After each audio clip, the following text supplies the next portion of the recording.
Okay, so on this one it says find the remaining zeros of h of x if one of the zeros is 3i. So we automatically know that if 3i is a 0, then so is its conjugate, negative 3i.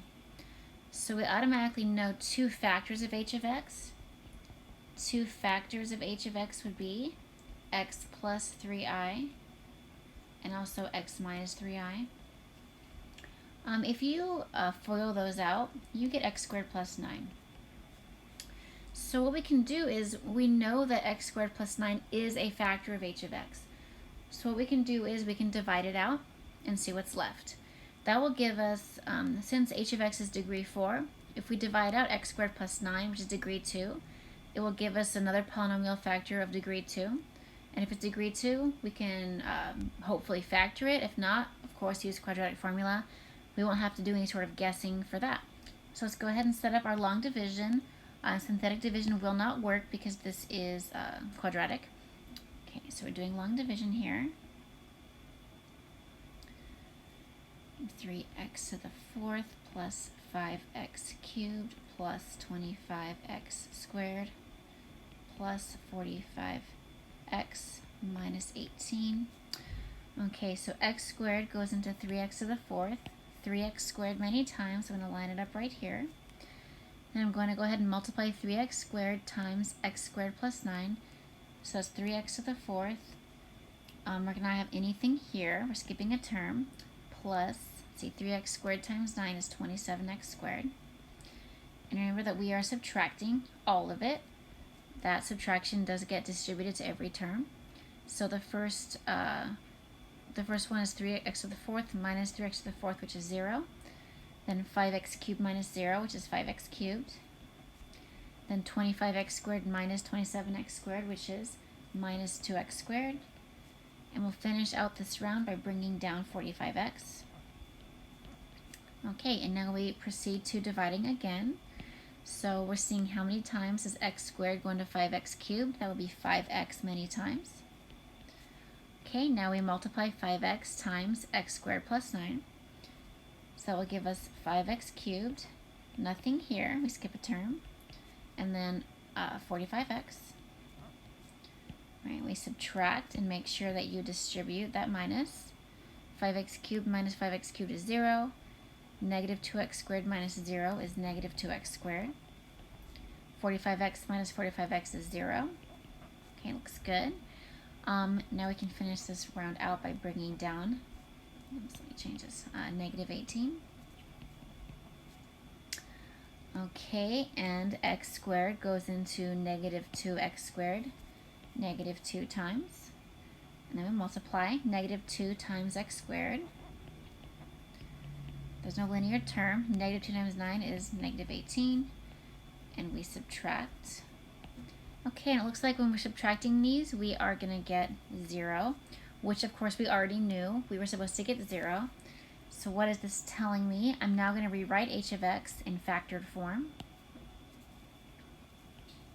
So h of x is equal to x squared plus 9 times 3x squared plus 5x minus 2.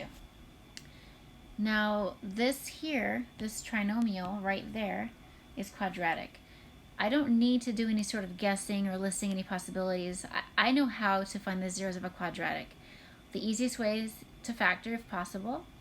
If factoring is not possible, you can do quadratic formula. I'm looking at these numbers and thinking that maybe I can factor, so let's see if we can figure out how to factor this. So 3 times negative 2 is negative 6. Two numbers whose product is negative 6 and whose sum is 5 would be, I think 6 and negative 1 will work. Yes. So I can split apart that middle term and do factoring by grouping. So I split apart 5x into 6x minus 1x. Now I can factor by grouping, so looking at two terms at a time.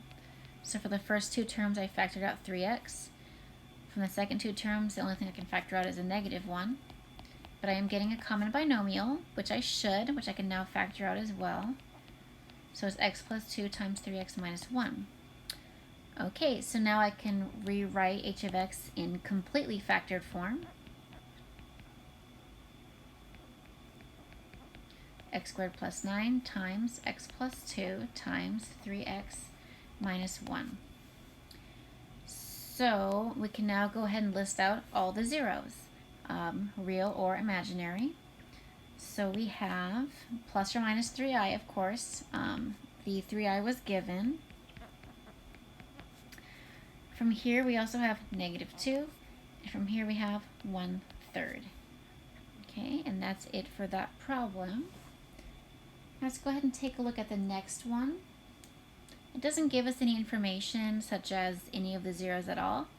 It just says find the complex zeros, which means real or imaginary. Basically find all of the zeros. So what we can do is try and put together everything from the last two sections to try and figure out what these zeros are. So first of all, take a look at the degree. It's 4. So the max number of real zeros would be 4. Okay, now we can use the Descartes law to figure out how many of those could possibly be positive and how many of them could be negative. So looking at f of x, I'm looking for variation in sign. The first two terms are the same sign, but then it has one variation in sign here. These two are both negative, then there's another variation in sign here. So f of x has two variations in sign. So there could be 2 real zeros, or there could be 0. So we'll put positive zeros. Possible number of positive zeros. Remember, these are real, so I'll include that. Positive real zeros. So it could be 2 or 0. Remember, it's always less an even integer. To figure out the possible number of negative real zeros, we need to find f of negative x. So I'll write that right down here. F of negative x. Any term with odd degree will change sign. Any term with even degree will not. So I have 2x to the 4th minus x cubed minus 35x squared plus 113x plus 65. So I'm seeing it looks like two variations in sign. There's positive to negative, negative to positive. So the possible number of negative real zeros would be 2 or 0. So let's write it down. Possible number of negative real zeros, 2 or 0. Okay, so we can use this information to possibly help guide us. It might help eliminate some possibilities, maybe not, we'll see. Now let's list out the possible rational zeros. So in order to do that, we need to take a look at the constant term and look at all of its factors, and then of course the leading coefficient. So let's put a couple notes here. Possible rational zeros. And we're going to first take a look at 65, which is the constant term. We call it A naught. Its factors are plus or minus 1, plus or minus, so it's 5 times 13, plus or minus 13, and then plus or minus 65. And then for the leading coefficient, we have 2, a little bit simpler. Its factors are plus or minus 1 and plus or minus 2, that's it. So to put this together, we have a lot of different options. So the possible rational zeros would be plus or minus 1, plus or minus 1/2, plus or minus 5, plus or minus 5/2, plus or minus 13, plus or minus 13/2, plus or minus 65, plus or minus 65/2. So that's a lot. But, try the simple ones first, maybe 1, -1.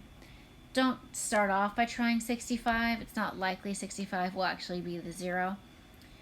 So you can test these zeros, or possible zeros, a few ways. One is you can just plug it in, see if you get 0. Another one is to divide out using synthetic division, which is, I think, the route I'm going to go. So let's start with 1, and then we'll try -1 after that, see if either of these work. So let's try 1. So we're going to divide out x minus 1. Okay, and I can do that using synthetic division, which I prefer because I feel like it's quick. Okay, so we have the coefficients 2, 1, negative 35, negative 113, 65. Okay, so bring down the 2. 1 times 2 is 2, add. 1 times 3 is 3, add. 1 times negative 32, add negative 145, multiply, add. Okay, this looks like it's negative 80. All right, it doesn't really matter what it is. It's not 0, so it tells us that 1 is not one of the zeros. Bummer. Okay, let's try negative 1. See if that one works. So to try negative 1, we'll divide out x plus 1. Right, I'll use synthetic division again. Okay, these coefficients along the top are the same. Okay, see if the remainder is 0. Bring down the 2, negative 2, add, multiply, multiply here, add, that is negative 79, 79. I don't know what that is, but I know it's not 0. That's all that matters. So that means neither of those worked. Okay, so plus or minus 1 didn't work. I wouldn't go with 1/2 yet. I would still try some whole numbers. So let's try 5 next. Hoping it's one of these easier whole numbers rather than a fraction. So let's try 5.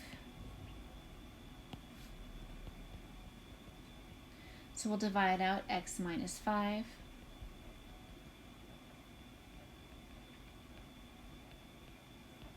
Okay, so let's do our synthetic division again.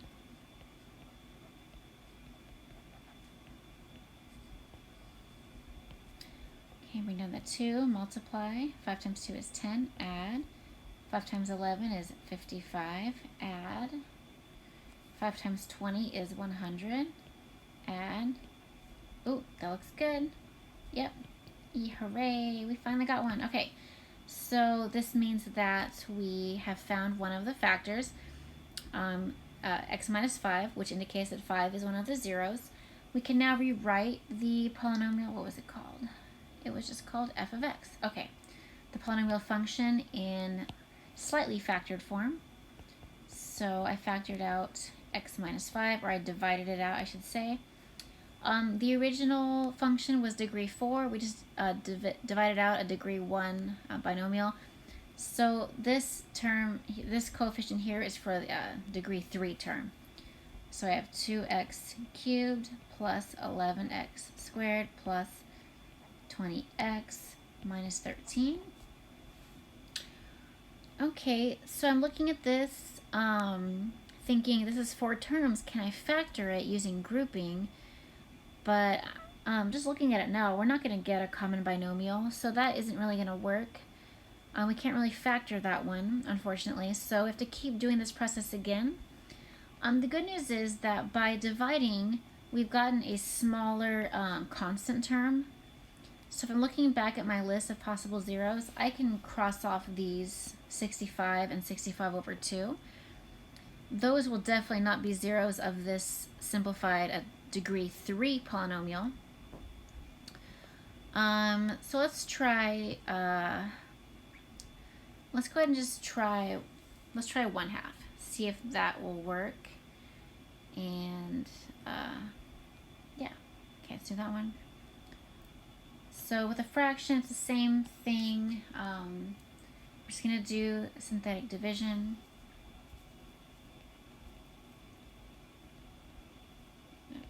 Try 1/2. So we're dividing out x minus 1/2.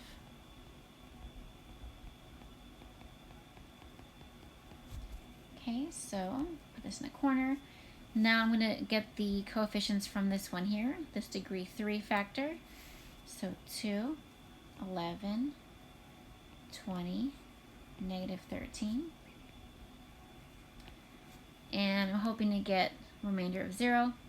So bring down that 2. 1/2 times 2 is 1. 11 plus 1 is 12. 1/2 times 12 is 6. 20 plus 6 is 26. 1/2 times 26 is 13. Okay, this looks really promising. So I think that means 1/2 is a 0. Yay, that's good. So let's go ahead and write out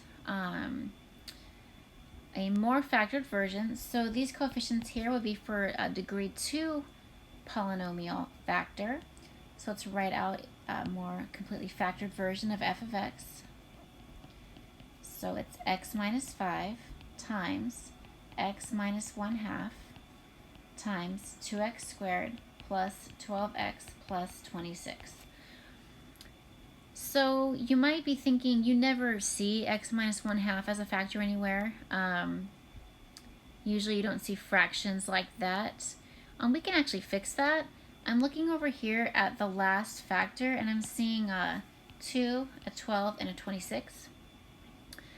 What I think I'm going to do is factor out a 2 and then distribute it into this factor so that I don't have a fraction anymore, and then we'll look better.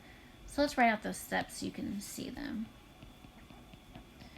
So the x minus 5, leaving it alone, leaving this alone for now. Here I'm factoring out a 2. I'll just put it right there. Then I have x squared plus 6x plus 13. Okay, now I'm going to take that 2 and I'm going to distribute it right into this one.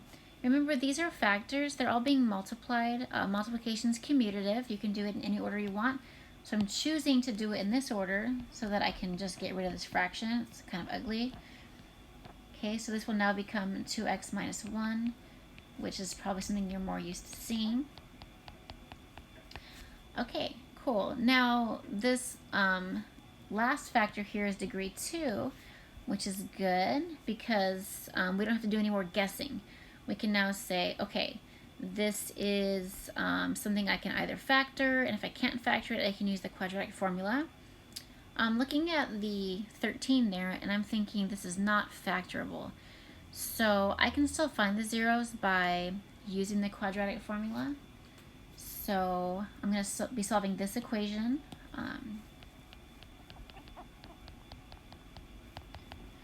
This will tell me the zeros, and I can solve this equation by using the quadratic formula.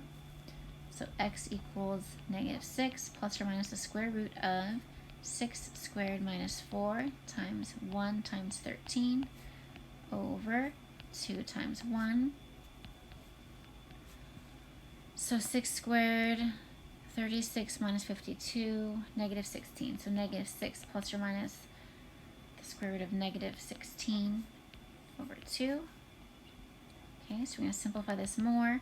-6 plus or minus 4i over 2.